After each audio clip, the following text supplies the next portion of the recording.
주님께서 여러분과 함께 또한 사제의 영과 함께 요한이 전한 거룩한 복음입니다. 주님 영광 받으소서. 그때 예수님께서는 올리브 산으로 가셨다.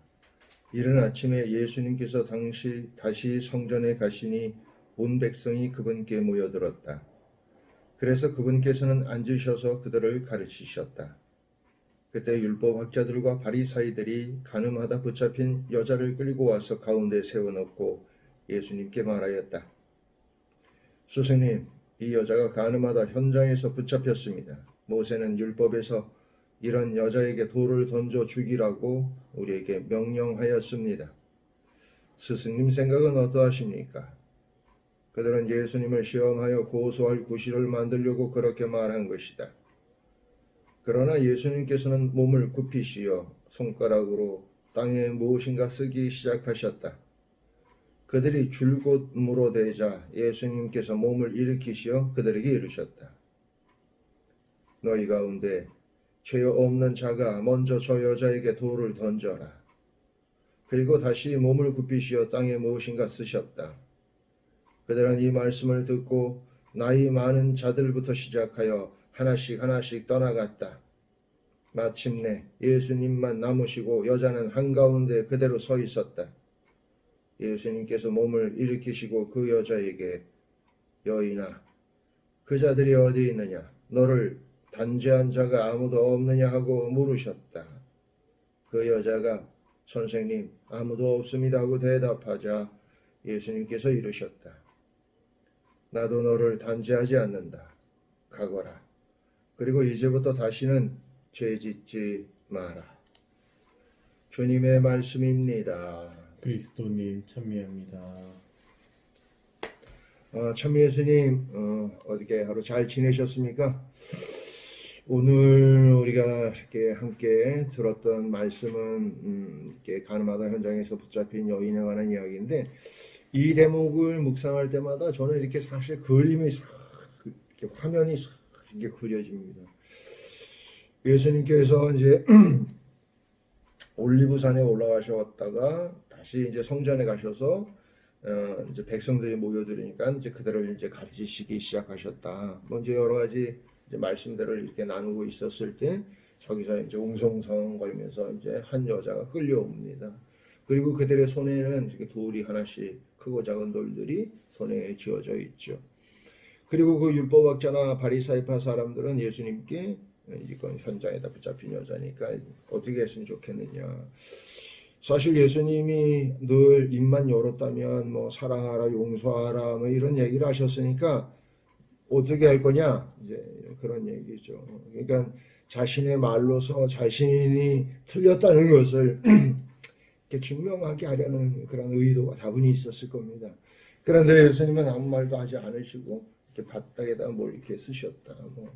글쎄 뭘 쓰셨는지는 모르겠지만 사랑이나 용서나 이런 거를 썼을까 아니면 빌어먹을 놈들 이렇게 썼을까 생각이 많습니다. 그런데 어쨌든 뭔가 이렇게 쓰셨는데 자꾸 이제 묻는 거죠. 왜냐하면 뭔가 이게 지금 아무 대답도 못하는 것은 이게 당황하는 표시다 이렇게 생각을 했겠지. 그러니까 이제 자꾸 물었는 거죠. 그러니까 예수님이 이렇게 몸을 일으키시고서는 그러면 죄 없는 사람이 먼저 돌을 던져라. 그러자 이제 아무도 이제 돌을 못 던지고 사라진다. 이제 그런 내용입니다. 근데 제가 이것을 묵상할 때마다 그 안에 이제 여러 사람들이 있었을 거 아니에요. 예수님이 이렇게 말씀하실 때 그것을 들었던 백성들도 있었을 것이고 옆에 제자들도 있었을 것이고 또 이제 가늠한 여인의 중앙에 이렇게 서 있었을 것이고 그 뒤에 돌 들고 있는 사람 또 저 지나가면서 이렇게 뭐지 저거 이래는 사람이며 이게 다양한 사람들이 주변에 이렇게 있었을 겁니다. 그런데 저는 이렇게 묵상할 때마다 특별히 이 다양한 사람들의 측면에서 이것을 보게 돼요. 그러니까 예를 들면 우리는 아주 한결같은 어떤 생각이나 태도나 그런 것들을 취하면서 이 세상을 살 것 같지만 이게 사안에 따라서 조금씩 달라지게 됩니다.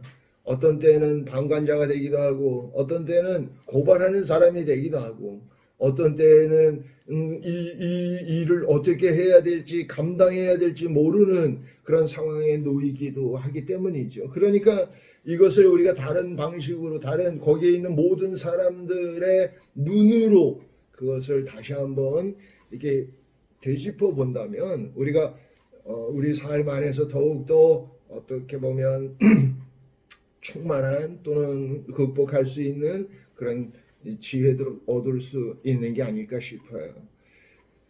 군중들은 지금 굉장히 당혹스러울 겁니다. 예수님께서 이거 어떻게 하실 것인가? 이 사태를 어떻게 할 것인가? 곰곰이 지켜보죠. 자기들도 이제 막 머릿속으로 이거를 던지라고 그래야 될까? 혹은 아니라고 그래야 될까? 또 자기들이 배운 바에 의하면 현장에서 이렇게 잡힌 사람은 돌로 맞아 죽어도 싸다고 생각을 했을지도 모릅니다. 그런데 그런 복잡한 마음을 갖고 그 장면을 보는 것이죠. 또 이 돌을 들고 온 사람들은 자신들이 그토록 신봉해 온 그리고 절대로 바뀔 수 없는 그 율법을 갖고 그 자리에 섰습니다. 더 재미있는 것은 율법이란 한마디로 말해서 하느님의 말씀인 거예요. 그런데 그 율법을 하느님의 말씀이라고 한다면 하느님 말씀이신 예수님께 율법을 들어서 이렇게 해야 된다고 했는데 당신은 어떻게 생각하십니까? 이렇게 묻는 거예요. 그러니까 되게 좀 어폐가 있지요. 그런데 어쨌든 그 바리사이파나 율법학자들의 입장에서는 자신들이 그동안 믿어온 그리고 자신들이 그동안 지켜온 것들이 송두리째 무너지는 것이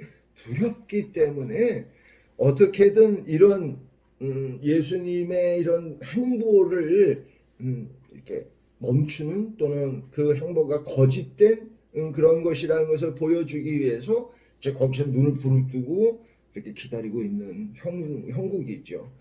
또 지나가는 사람들은 그저 남의 일일 뿐입니다. 그저 어떻게든 뭐 죄인인 한 여인이 그들의 눈에 들어왔을지 아니면 불쌍한 한 여인이 눈에 들어왔을지는 모르겠습니다. 그렇지만 그들을 고발하는 일들도 이해가 되고 또 그들을 바라보는 다른 사람들도 다 이해가 되는 그저 그냥 남의 일인 거죠. 내 일이 아닌 것입니다. 자, 그렇다면 예수님은 어떤 생각이 드실까요? 예수님이 바닥에다가 사랑이니 용서니 뭐 이런 것을 쓰셨을 수도 있겠습니다만 뭐 아무도 모른다니까 어쨌든 뭔가 답답하지 않았을까 이런 생각이 듭니다. 인간이 이토록 그 진리를 받아들이는데 하나님의 뜻을 받아들이는데 이렇게 강하게 거부감을 가지고 있거나 하는 것들에 매우 슬펐지 않았을까 이런 생각이 듭니다. 근데 어쨌든 우리는 아시는 바와 같이 이 가늠하다 현장에 붙잡힌 여인은 살게 되었고 예수님은 그를 다시는 단죄하지 않겠다. 다시는 죄짓지 마라. 그리고 돌려보냅니다. 오늘 복음 환호성에서도 주님의 에제키엘 예언서에 나오는 33장에 나오는 말씀으로 오늘 복음 환호성을 하는데 주님이 말씀하신다. 나는 악인의 죽음을 바라지 않는다. 악인이 자기 길을 버리고 돌아서기를 바란다. 이런 말씀을 환호성으로 했는데 지금 사순시기 동안 우리 자신을 성찰하는 그런 기회를 갖는다면 우리 자신도 다시 돌아서서 하느님 안에 하느님의 말씀 안에 살아갈 수 있도록 해야 하지 않을까 싶습니다. 오늘 하루도 기쁘고 건강하고 행복하게 잘 지내시고요. 내일 또 뵙겠습니다.